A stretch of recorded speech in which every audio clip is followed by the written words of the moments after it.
unprofessional. Oh, here we go then. Okay. Hey all. Oh, here we go. That's better, isn't it? Here we go. We're in. Better than being like. I don't. It That's depends. like taking 10 years off and then it's. Yeah, exactly. So put it up then. Put it on. So, hey everyone, I'm Saski and I'm here on behalf of DIVA magazine, and I'm with none other than Ben Cohen. Hi all. Hi. I'm just staring at the camera. I know you're worrying about focus. Do I need to look at you like completely? Let's be professional, unprofessional. I think that's going to work the best. Yeah, okay. Okay, so let's do this. So we've been. Well, first and foremost, you set up Ben Cohen Foundation. Stand up, anti-bullying, tackling bullying. Yeah.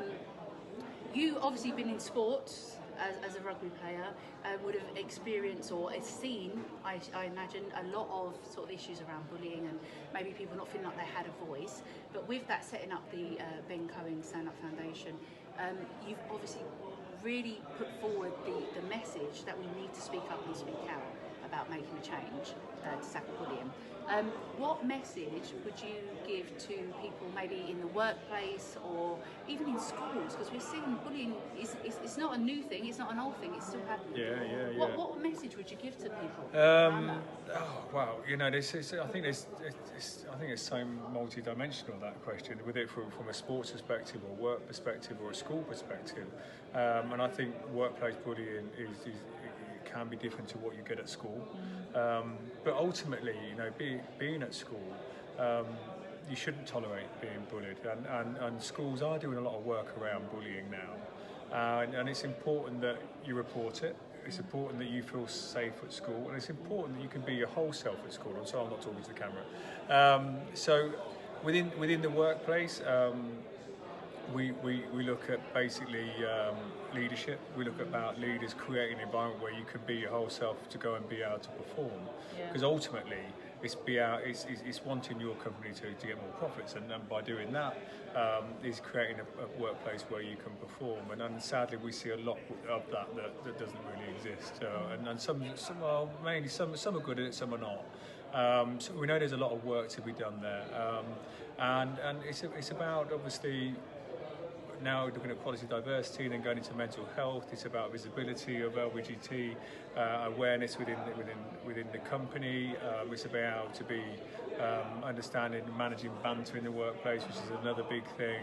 And obviously the banter, just to say, what's interesting about banter is banter. People do see it as banter, but those sort of throwaway comments like, you know, you're so gay or so gay, they're the ones that really going to affect people, and people don't realise. Yeah, it's casual homophobia. Massively. And I think there's a lot of that in the playgrounds, and I think it's something that actually a lot of people don't necessarily understand what it is, because as kids they've grown up with, you know, around because of racism or sexism or classism, and the same with homophobia or transphobia. So, you know, it's something that becomes actually that within part of their dictionary, so to speak, and that sort of the casual discriminations is something that throwaway comments that they don't really understand what they are, but they have meaning, and that part of your workforce, it can be very. It can be like a cancer to your workforce that slowly eats away at that, and that comes down to leadership. It comes down to being strong leadership and your values of your company. And you know, if you're a big company, then it's small teams, and the values of that and leadership is absolutely vital.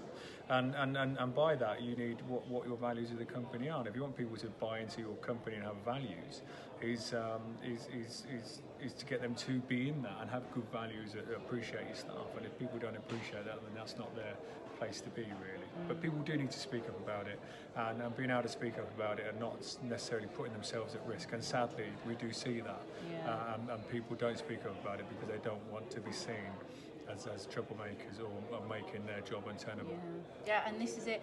And what I really loved about there was the conference today. So it was 2018 last year, and then we had the second year today.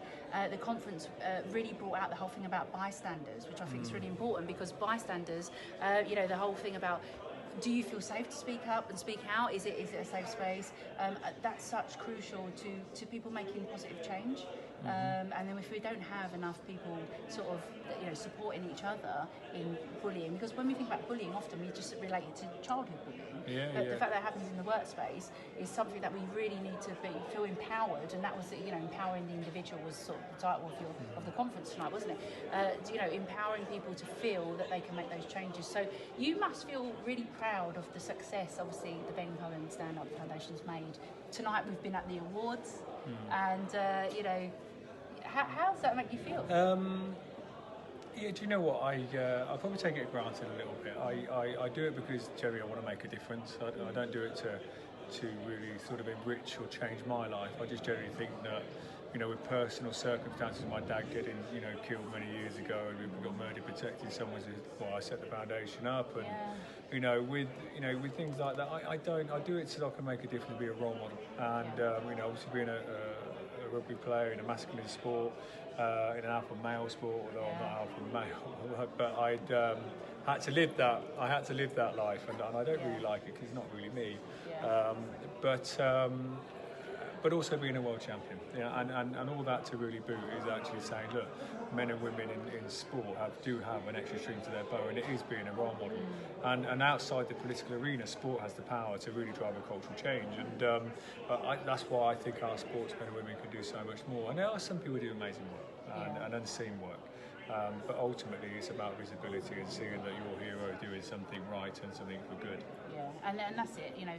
Empowering people to be role models, whether it's in the workplace, whether it's in school, through sports, is going to drive real positive change. And I'm so pleased that someone like yourself is being a massive role model. And I just want to say thank you so much for all the work that you're doing to help tackle bullying, because we've seen at the award ceremony, all the people that are they do some amazing work. Work, but people like yourself and setting up these foundations to help support that and give people that extra confidence to push that forward. So and it's nice to have a bit of recognition, though, isn't it?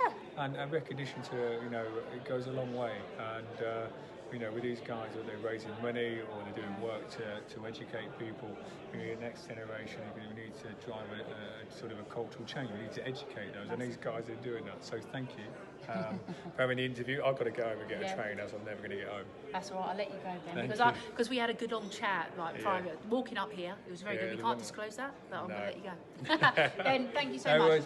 Take care. Thank you. Bye-bye. Bye.